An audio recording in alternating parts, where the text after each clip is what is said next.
Muy buenas tardes a todos. Para mí es muy grato que me hayan invitado a este simposio tan importante y que hablemos un poco sobre lo que es la parte de la rehabilitación integral en el paciente luego de un evento cerebrovascular. Vamos a pasar un poquito de lo que son las ciencias ocultas que durante todo el día hemos tenido la oportunidad de ver ahora, de todo este conocimiento que nos han transmitido, y vamos a pasar un poquito a algo de ciencia. Lo primero es, de alguna manera el tema de rehabilitación es supremamente amplio, quiero como resumir un poco todos los aspectos que enfocan o que tienen que ver con la persona con alguna discapacidad, y en este caso la rehabilitación neurológica en una persona que ha presentado un evento cerebrovascular. Espero que estos conocimientos les sirvan o les generen alguna inquietud para que puedan seguir consultando y para que sigan integrando todas las intervenciones que hacemos, todo el personal de salud que trabajamos en el área de la rehabilitación, para que continuemos de una manera conjunta y unida trabajando en pro del servicio y de la ayuda a las demás personas. Bueno, como dicen en Caracol Televisión, la película de la fecha, durante todo el día hemos hablado o nos han presentado las ponencias sobre todo lo que son los síntomas, el enfoque diagnóstico, todas las intervenciones que realizan, y ahora me toca a mí como el desenlace final de la película, en qué va a terminar esta película. Entonces quiero que compartamos esos aspectos relevantes de alguna manera para conocer cuál es cuando ingresa una persona con un evento cerebrovascular y cómo sale o cómo se integra o cómo puede recuperarse o rehabilitarse con los recursos que tenemos tanto a nivel mundial como a nivel que hemos implementado a nivel local. Parte de la exposición van a ser con algunas experiencias, lógicamente, que nos han mostrado los niveles de experiencia de todos los estudios en rehabilitación, y parte de algunas cosas que hemos hecho nosotros en forma creativa o que se han hecho en forma creativa en nuestra región para ayudar a las personas que por alguna condición presenten una deficiencia y una discapacidad. Yo creo que la diapositiva más importante que la han a través de todo el día mostrado es que ojalá pudiéramos darle esto como un retroceso para que la persona que hoy nos está entrando o que nos está llegando a un servicio de urgencias con un evento cerebrovascular, pues pudiéramos volverle en su tiempo a darle lo que es la educación para que esta persona pudiera tener unos hábitos tan sanos, tan sencillos, tan disponibles en nuestro medio, y que a veces no lo hacemos. Si bien hace mucho tiempo contábamos con algunas políticas públicas, estas pues por los cambios de sistema de salud han venido disminuyendo, y ahora es como lo que cada entidad o cada clínica o cada institución de salud pues realice. Yo los invito a todos ustedes a que cada uno desde su profesión, y no solamente de su profesión, de sus actividades académicas con los estudiantes, de actividades como padre, fomentemos hábitos sanos a las personas que podamos estar muy bien y ayudando. Yo creo que si construimos esto en unos 10 o 20 años, pues vamos a tener muchas personas más sanas, pero lógicamente esto es un soñar que lógicamente con la ayuda de uno no puede ser, sino que necesitamos que todos demos nuestro pequeño grano de arena. Me llamó la atención que este domingo fuimos a hacer actividad física y una ciclovía. A veces uno dice, no, es que no hay recursos, no hay espacios, bla, bla, pero veíamos una ciclovía completamente vacía y sin nadie que estuviera utilizándola. Entonces uno dice, bueno, a veces tenemos las cosas, pero ¿qué será lo que nos falta para que podamos adherirnos más a hábitos mucho más sanos en nuestro medio? Si pudiéramos controlar esto, si pudiéramos hacer un poco de actividad física, aspectos nutricionales, tener una mente sana. La mente sana significa emociones sanas, relaciones sanas. Muchos de los eventos cerebrovasculares los han explicado porque a veces hay conflictos muy fuertes en la familia o situaciones de estrés grandes que a veces llevan a estas condiciones de un evento vascular. Entonces, con una cosa muy pequeña prevendríamos esto, y los costos y los limitantes económicos y sociales que ellos repercutirían serían muy grandes. Entonces, no solamente cuántos eventos cerebrovasculares podríamos disminuir, también tendríamos que hablar de la diabetes, de todas estas enfermedades degenerativas, pues lógicamente seríamos una población mucho más sana. Vamos a entrar ahorita a lo que son los conceptos de rehabilitación en la persona o el usuario que llega con un evento cerebrovascular. Tenemos que es una enfermedad adquirida, que hasta ese momento podía hacer sus actividades básicas, caminar, mover, trabajar, etcétera, etcétera. Pero por este evento cerebrovascular le genera una deficiencia. ¿Cuál sería la deficiencia? La hemiplegia, la monoparesia, la parálisis facial, el trastorno de oclusión, etcétera, que ahorita vamos a mencionar. Eso le conlleva a el término actual lo voy a dejar como discapacidad, pues para términos, para poder mejorar la comunicación, pero en términos de limitación en sus funciones. Entonces esta discapacidad que le genera, que la persona al no poder mover su cuerpo, pues no pueda pararse, no pueda sostenerse, y ello conlleve a que no pueda desplazarse a su sitio de trabajo o hacer sus actividades. Y finalmente, en un contexto mucho más social y global hablamos de la restricción de la participación.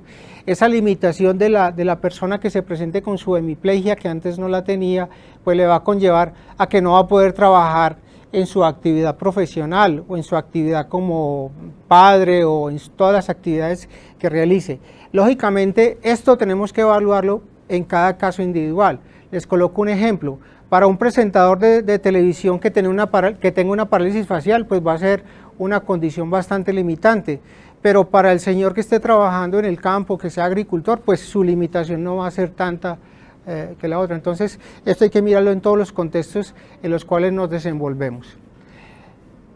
Ello conlleva, pues no voy a detenerme a hablar de cada uno, a una cantidad de limitaciones que las hemos como resumido en pérdida del control motor, alteración en el lenguaje, en la sensibilidad, en la deglución, trastornos de índole cognitivo y alteración en su estado de conciencia.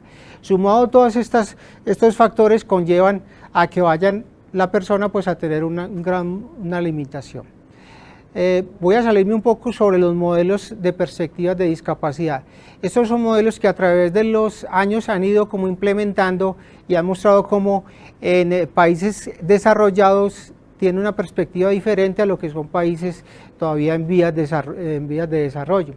Entonces el modelo antiguo era el modelo de la caridad, de una persona que tiene alguna limitación y a mí mismo le dicen, ay, qué pesar, qué pecadito, carguémosle, démosle todo. Perdónenme la palabra, pues si en algún momento ofendo a alguien. Luego ya viene el modelo médico, que es, usted tiene esta limitación, no va a poder hacer ninguna actividad, etcétera, etcétera. Y luego ya viene un modelo económico social, no puede trabajar, no puede moverse, va a generar, perdónenme la palabra, como una carga para su familia, para su entorno, etcétera, etcétera. Y hay un modelo que es el ideal, que queremos las personas que hacemos rehabilitación, a que todos fueran, que es el modelo de los derechos humanos. Es que a través de la ayuda y la participación de todos los entes, de todas las personas que tengamos que ver no solamente con el sector salud, podamos ayudar a que una persona pueda vencer sus barreras y facilitar para desarrollar su mundo mejor. Ese es un modelo ideal para aplicarlos. El principio básico de este modelo respecto a la discapacidad es devolverle la dignidad a las personas, ¿cierto? Muchas veces lo que queremos es darle el asistencialismo, de yo le hago las terapias, yo lo cargo, yo lo llevo. Claro, lógicamente entendiendo su limitación que tiene y hasta dónde pueda llevar, hasta dónde el equipo de rehabilitación o las herramientas que tenemos podemos suministrarle un máximo de nivel funcional a esta persona. Pero también devolverle la dignidad a las personas es permitir de que ellas se vuelvan a hacer sus actividades, que puedan volver a trabajar, que puedan ser personas, vuelvo a repetir, más dignas.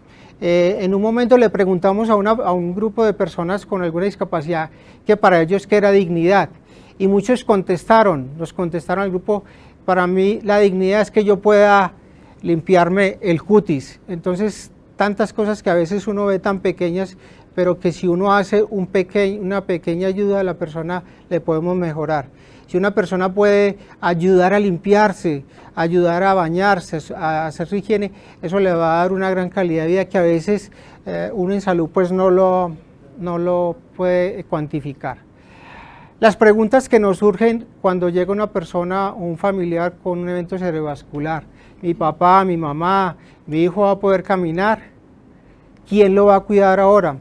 lógicamente tenemos un entorno familiar, entonces que hay que estar ya pendiente, que no va a poder trabajar, que no va a poder depender, entonces no solamente a la persona que presenta el evento, sino a todo el entorno familiar y que depende económicamente, van a generar una cantidad de cuestionamientos, entonces se va a ampliar el grupo de personas que tenemos que intervenir. Y la pregunta es si se va a recuperar. Hay unas funciones o unas escalas básicas en rehabilitación. La primera ya mencionamos que era la prevención, y luego de eso ya tenemos que encontrar qué alteraciones tenemos en la persona y a través de unas herramientas que disponemos, pues empezar a utilizar para que la persona logre al máximo su función y su independencia, que esa limitación se haga menos evidente, que sea mucho menor, y luego ya después de que hemos logrado un máximo nivel de funcionar, permitir que la persona se adapte a todas las condiciones psicosociales y de su entorno. Y ya una área que trabajamos en forma conjunta es que promover en la comunidad, incluyendo el rol en familia, en comunidad, en social, como persona. Es decir, todos debemos ser partícipes de esta persona, de este usuario, de esta persona que nos llega hoy y que tenga una limitación para ayudarlos. No solamente en el sector salud, sino todos debemos ayudar a que una persona que no pueda laborar, que tenga su limitación, pueda salir adelante. Y ello es finalmente aumentar la calidad de vida. Vuelvo y repito, la dignidad de las personas. Muy interesante que día a día los abordajes en rehabilitación se realicen mucho más temprano. Entonces, cuando tenemos o ingresa una persona con un evento cerebrovascular, nos interconsultan para que vayamos a conocerlo o a hablar o a tener la experiencia de conocerlo inicialmente con la persona. ¿Cuándo se realiza esta intervención? Cuando ya las condiciones médicas, hemodinámicas y de todas sus patologías están estables y vemos que no va a progresar.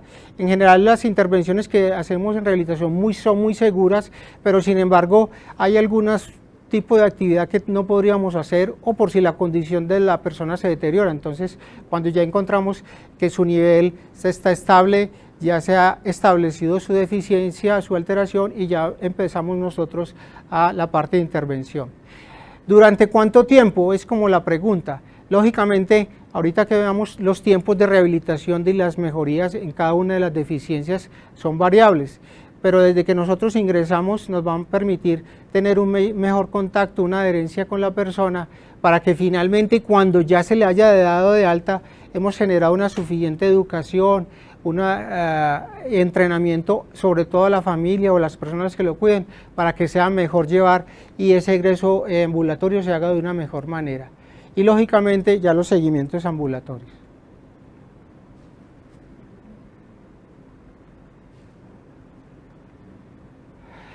Entonces, lo que les decía ahorita, el enfoque integral se hace en base a una evaluación de las deficiencias. Generalmente son múltiples, pues de acuerdo a el área afectada o comprometida. Y lo que hacemos es evaluar desde el grupo de rehabilitación cuáles son las condiciones internas de lo que encontramos en la persona físicamente, cómo es su estado, cómo se encuentra, cuál es su enfoque o su enfrentamiento que va a ser de la enfermedad, y todas las ayudas que tenemos en los medios externos, llámese familia o grupos de apoyo.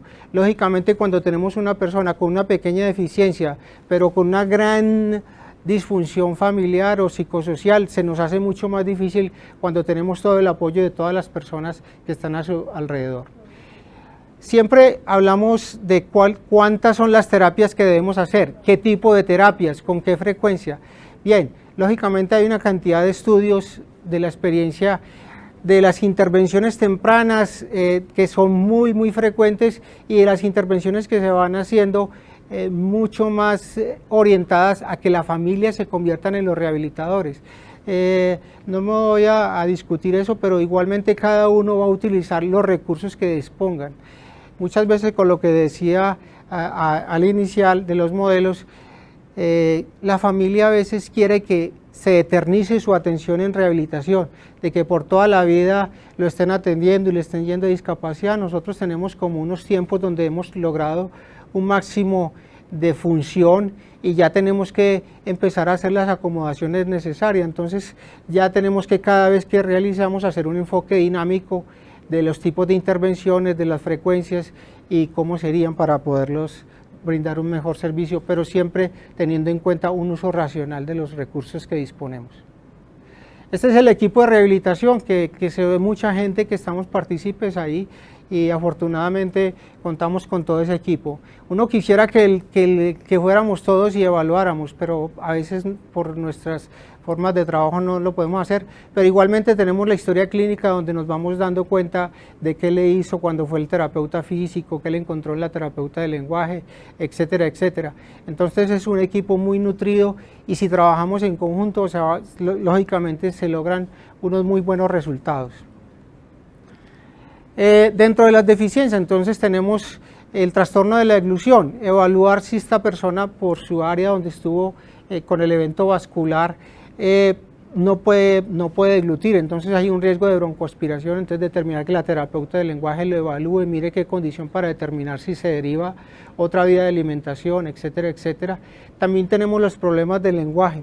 Una de las cosas que le preguntábamos a una persona con un evento cerebrovascular, qué era lo que más le angustiaba, no era tanto la movilidad, sino la imposibilidad para comunicarse, que a veces uno puede que diga, bueno, que se quede tranquilo y callado, pero muchas de las cosas que le genera ansiedad, depresiones, el no poder expresar lo que está sintiendo en ese momento. Y tenemos todos los trastornos de movilidad que de acuerdo a la localización del evento vascular pues van a implicar alteraciones en el movimiento, en la coordinación, en los engramas motores, etcétera, etcétera. Ya después de que tenemos esta evaluación de todas estas condiciones o las deficiencias, pues ya tenemos que mirar qué limitación presenta la persona, y esa limitación ya no solamente se sale de su cuerpo físico, sino de dónde se desenvuelve, cuál es la actividad, y lo que buscamos es que esta persona pueda hacer todas sus actividades básicas, por lo menos de una manera más adecuada y apropiada. Entonces ahí intervienen todos los terapeutas físicos, ocupacionales, de lenguaje, psicología, etcétera, etcétera. Hay unas consideraciones importantes. Todas las personas que han estado bien y por alguna cosa ven limitado, pues lógicamente les genera un impacto muy grande. Dentro de ellos está la depresión, la ansiedad, el miedo, qué me va a pasar, qué voy a trabajar, de qué voy a depender económicamente.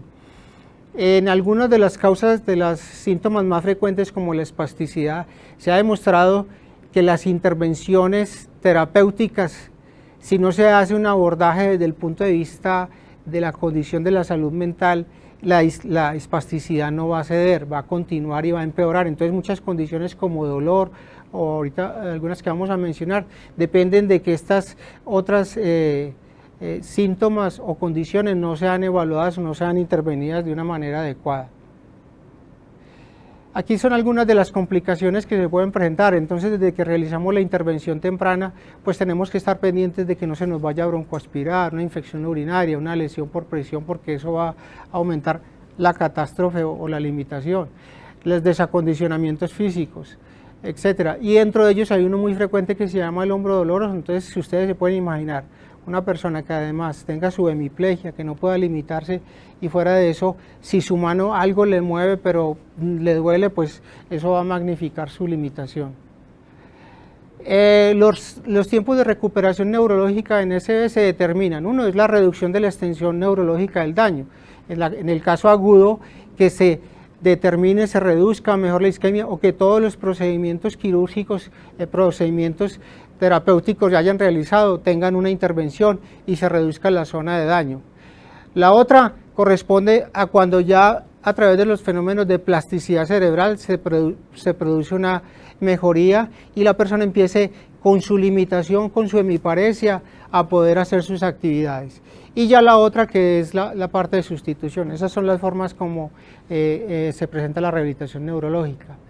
Hay unos tiempos para determinar eso, entonces lógicamente cada área depende de muchas condiciones, lo que les decía ahorita del entorno familiar, de las otras enfermedades, el nivel de motivación que tenga la persona, las otras comorbilidades. Eso va a hacer de que se reduzca o se aumente su recuperación, de que sea más pronta o que se dilate un poco su tiempo. Dentro de los tiempos, lógicamente cada cosa es muy variable, sería muy extenso hablar, pero más o menos tenemos unos tiempos motores de 3 a 6 meses y unas afecciones en el área cognitiva del lenguaje que se demoran un poco más. Eso depende lógicamente de cada caso. Si ustedes pueden ver ahí, después de un tiempo se ha reducido en forma considerable como las limitaciones. Las intervenciones farmacológicas, entonces hablando sobre todo sobre espasticidad, algunas veces utilizamos fármacos con acción central, pero la experiencia no ha sido muy buena porque necesitan grandes dosis, la tolerancia no es muy buena, entonces le reducimos un poco la espasticidad a la persona, pero lo vamos a sedar. Y lógicamente necesita unas altas dosis que económicamente también a veces no se pueden acceder. Para espasticidad localizada tenemos que evaluar si la persona en su recuperación tiene un patrón de movimiento de engrama funcional.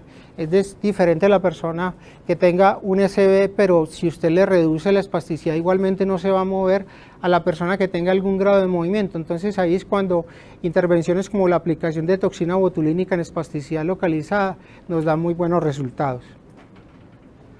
El uso de aparatos ortopédicos y ayudas para la demovilización. Estos elementos pues van a dar en forma de sustitución un control de la estabilidad, de la fijación de la mano para evitar deformidades. Bueno, yo quiero pasar rápidamente a algo que se llama acciones que suman. Cuando tenemos acá personas con un evento cerebrovascular o alguna condición, a veces mi adherencia a la persona no va a ser igual como una persona que ha vivido, que ha tenido su misma patología. Entonces contamos con grupos de apoyo de personas que han pasado por eventos similares y con ellos hemos encontrado que son mucho mejor apoyo y les han ayudado bastante a las personas que hasta a veces uno con sus conocimientos científicos tenga. Mi nombre es Jorge Agudelo, soy médico fisiatra. Quiero pasar rápidamente por algunas acciones particulares que hemos trabajado en el área de rehabilitación en nuestro municipio y que nos han dado una alegría inmensa de poderlas compartir. Llegó un momento en el cual nos queríamos salir del consultorio, entonces nos desplazamos a las áreas donde estaban las personas y veíamos cómo las personas tenían muchas ganas y tenían con un grupo de familiares. Si ustedes ven la foto de la izquierda, ve la persona parada en un aparato. Este aparato lo construyó un familiar que sabía hacer cosas, entonces simplemente utilizamos el recurso de familiar para que le permitiera a esta persona colocarse de pie. Nos desplazábamos a los sitios donde estaban las personas y veíamos que contaban con todos los recursos, entonces uno muchas veces les decía, vengan acá al centro de terapia, pero cuando íbamos a su hogar encontramos que tenían todos los recursos, simplemente los orientábamos qué tenían que hacer y su rehabilitación era muy buena. Encontramos una limitación, es que las personas con movilidad no podían transportarse tanto en sus citas médicas como en sus diferentes actividades, entonces hicimos un vehículo para transportar personas con movilidad reducida y ese vehículo nos permitía ir ante la persona, llevarlo a la finca, llevarlo a la iglesia, transportarlo y nos daba muy buenos resultados porque las personas se sentían muy bien, que estábamos pensando en ellas y que les estábamos ayudando. En el 2008 teníamos muchas personas o niños con parálisis cerebral, entonces conseguimos con un grupo de colegas unos Kinect para jugar y poníamos a los niños con parálisis cerebral no hacerle terapias que hagan 30 o 40, sino que los poníamos a jugar con estos Kinect y veíamos que la respuesta era muy buena y mejoraban mucho cuando utilizábamos cosas pequeñas. Si yo voy a comprar este elemento de rehabilitación virtual, pues va a valer una cantidad de dinero y va a ser poco asequible, pero con los recursos propios lo hicimos.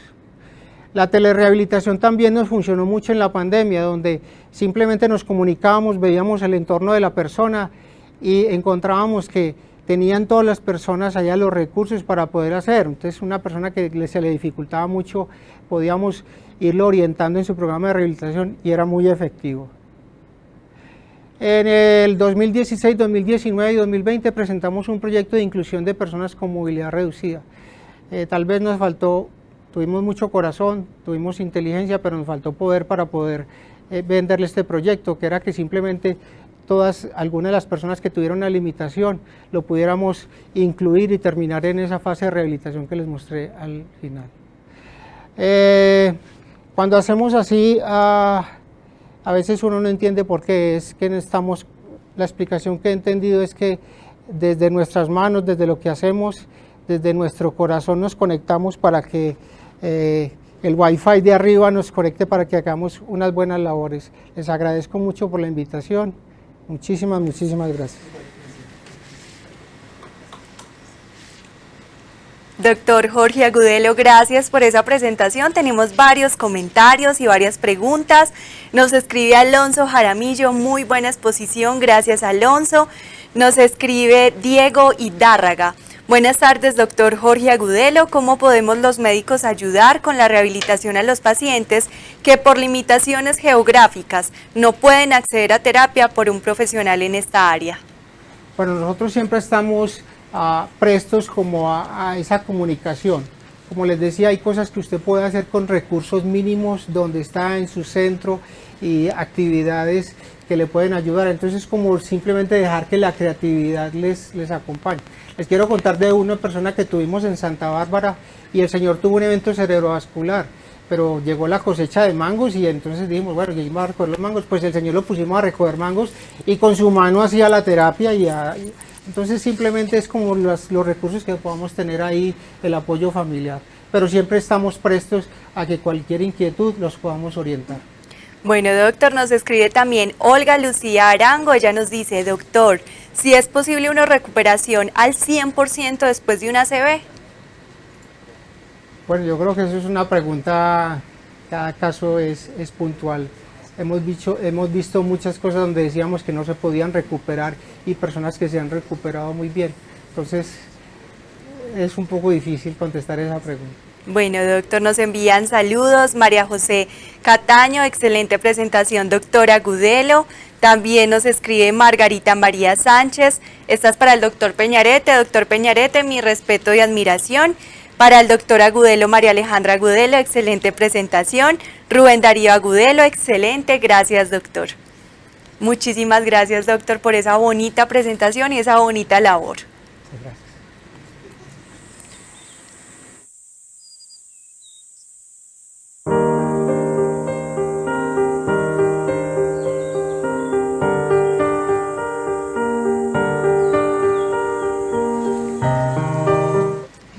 Doctor, qué pena con usted, teníamos una pregunta muy importante por hacerle también. ¿Es posible empezar rehabilitación derechamente en la UCI? Claro que sí, claro que sí. Desde que ingresa el paciente estamos haciendo todas las intervenciones, cada meta y cada objetivo lo vamos viendo en la medida de la progresión de la persona, pero lógicamente sí. Y otra pregunta importante, ¿hasta cuándo el paciente debe hacer trabajo de rehabilitación?